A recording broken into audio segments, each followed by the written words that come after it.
Hello and welcome to the Successful Garden Design Show. In this episode we're going to feature a garden that's sloping in a quick sketch challenge. So I'll show you how to put in steps and how to deal with retaining walls and changes in level. If you're frustrated your garden doesn't look as beautiful as it could, even though you've purchased lots of lovely plants, then help is at hand. Plants are not enough. You have to have a good design layout. And when you combine design with the beauty of plants, that's when the magic really happens. It's our mission here at Successful Garden Design to show you how to do it, and it's much easier than you may think. I'm Rachel Mathews and I've been a professional international garden designer for over 25 years, and I teach garden design online. Now before we get going with this week's episode, I just want to quickly tell you about a cool feature that I've discovered on YouTube recently. If you're watching the video either on my blog or on YouTube, at the bottom you'll see a little square. Now if you click on that, that will bring up the captions. So we're having each video transcribed, so say hi to Erica who's busy transcribing this for us, and that means you can then have the choice of having the captions in any language you choose. So if English isn't your first language, this is a really useful feature, or if you're watching the video somewhere really noisy and you can't quite capture everything I'm saying, then you can bring up the captions. So on with the show. Now sloping gardens can feel quite challenging, especially if you're wanting to create different changes in level, and it's really important that you get it right. So I'm going to show you my very simple method. It's called the ostrich method, and yes, it is as it sounds. You basically stick your head in the sand and completely pretend there aren't any changes in level. But using this simple method will enable you to make sure you create something that's simple and easy to use. So I'll now demonstrate exactly what I mean. Now the garden I'm going to do the quick sketch challenge for belongs to Alison, who is in Scotland, in Edinburgh. Now she wants to redo the existing patio here and put in a new retaining wall with some steps, but she also wants to take in board the rest of the garden. So we're basically going to tackle the level changes, but also do it in a way that makes the rest of the garden more inviting. So I've traced over the plan that Alison sent me, and I've just turned it around the other way because I find it a little bit easier if I'm designing the garden from the view that it's going to be looked out from the house. So I've put in the existing elements of the garage, the drive, and this is where the existing patio goes, but she's open to changing the shape of that, so that's why I've just popped it in pencil. And then there's another bit of paving up here, and round here are some borders. So it's lightly done at the moment. So what I want to do is just, now she's already said she sort of likes curved shapes, and for small gardens curves are really good for making them look larger. So I think something like that. And then the first thing that sort of sprang to mind was sort of an oval lawn here. Yes, if you've seen the quick sketch challenges before, I do put a lot of oval lawns in. And then for the paving here, if she's redoing that bit as well, I'd probably pop a curve in there, although it doesn't matter if it's squared off particularly. Now she's got a cunning device in here where she's cut a hole in the hedge, or perhaps they had a gap, and she's put a mirror with an arch in, so we've got this false perspective, so it makes the garden look as if it's longer. So we need to play along with that and have a little path. And what I might even be tempted to do is pop a few stepping stones in, and then at the last one cut half a stepping stone so it gets reflected back in the mirror, and a bit of gravel, and then that will make that look even more realistic. And then it's got the arch coming over it here. So that's a very good idea. So now that's touching straight to the hedge, which is probably not quite right. But have you noticed, although the main issue that Alison contacted me over was the retaining wall, she's going to get a builder out as soon as possible, although it's quite tricky this time of year getting hold of anyone. But when she finds someone, she's going to get this wall built. So that was the main focus.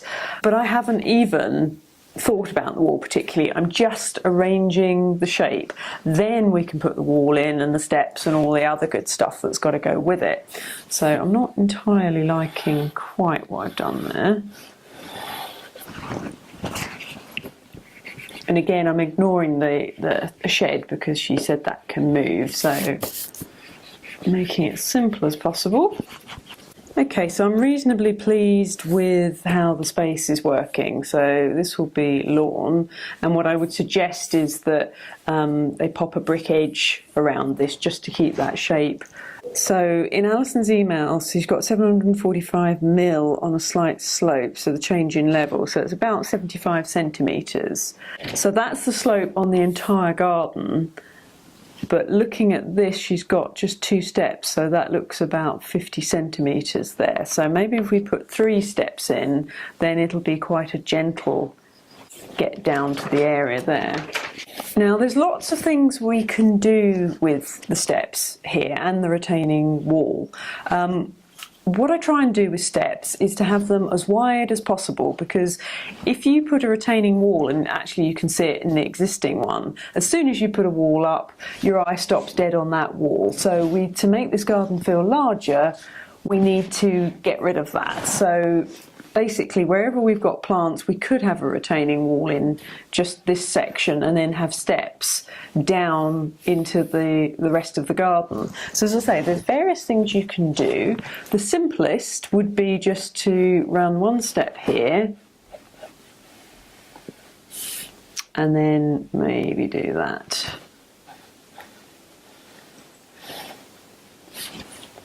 So you've got that type of thing. Okay, so we've got 1, 2, and then down to the lawn 3. And it leads the eye down. And then the retaining wall would just be to here and to there, like so, with a return on the steps there. So that's one way of doing it. If we want to get a little bit more arty, and also this does take quite a section of lawn out, another way of doing it is to look at making the lawn the dominant shape. So we could do this like so, and then put the steps in this bit like that. So we've got -20, -40, -60. So we've got down 60 centimetres, allowing 20 centimetre tread for each of those steps. And then that will gently slope down to the rest of the garden. So I just want to double check the width of that step,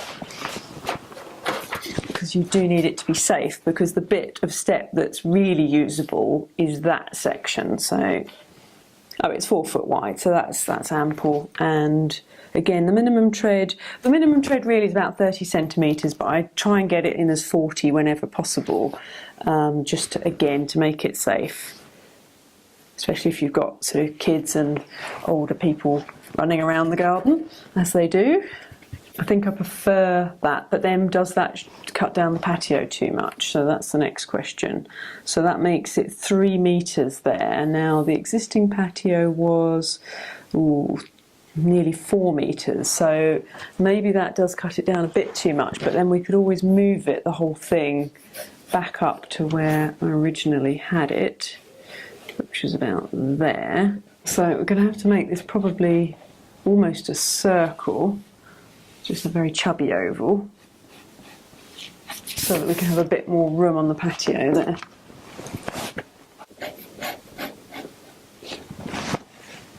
This section here would be a retaining wall, and it's slightly higher than the patio. And then this would be a brick edge around the step. And then these would be brick steps. And then we've got the brick edge around the lawn. So I'll do a little sketch as well, so that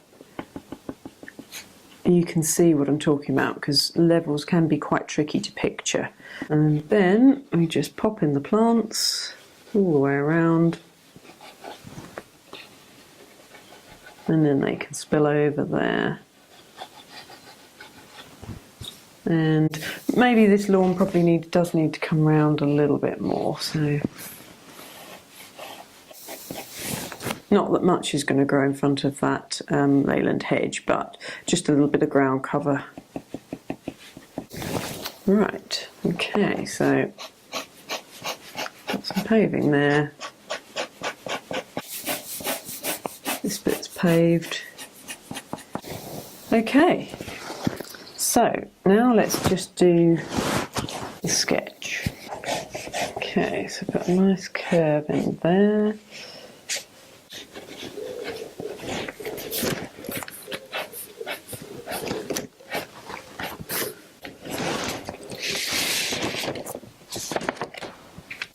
Okay, so we've got our brick wall here and here, just defining the patio edge, and then we've got our steps going down to the lawn, and then another brick edge around that, and then some more paving here. So obviously it needs a lot more time spent on it and to be drawn up properly, but it gives you the idea of how you arrange the space first and then work out what you can do with the steps. So I'll just tip the drawing board down so you can get the view down the garden as well. So there we go, coming down at ground level, you can see just how effective those curves are. They really sort of draw your eye down the garden and those steps and the lawn, and everything links in. So I do hope this episode has given you plenty of ideas of how to tackle a sloping garden.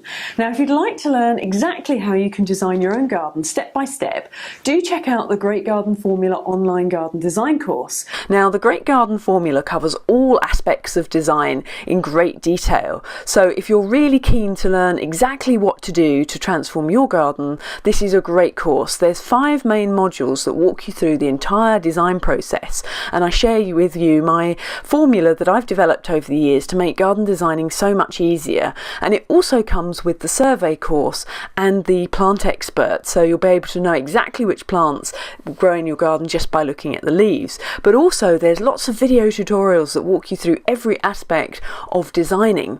And as the course is 100% online, you can access the material as and when it suits you, and also on the move as it's all iPad and tablet compatible. And also you can download a sample to get a feel and see if it will be the right course for you. So check out the course by clicking on the link beneath this video and you'll get the full information page on exactly what's included in the course.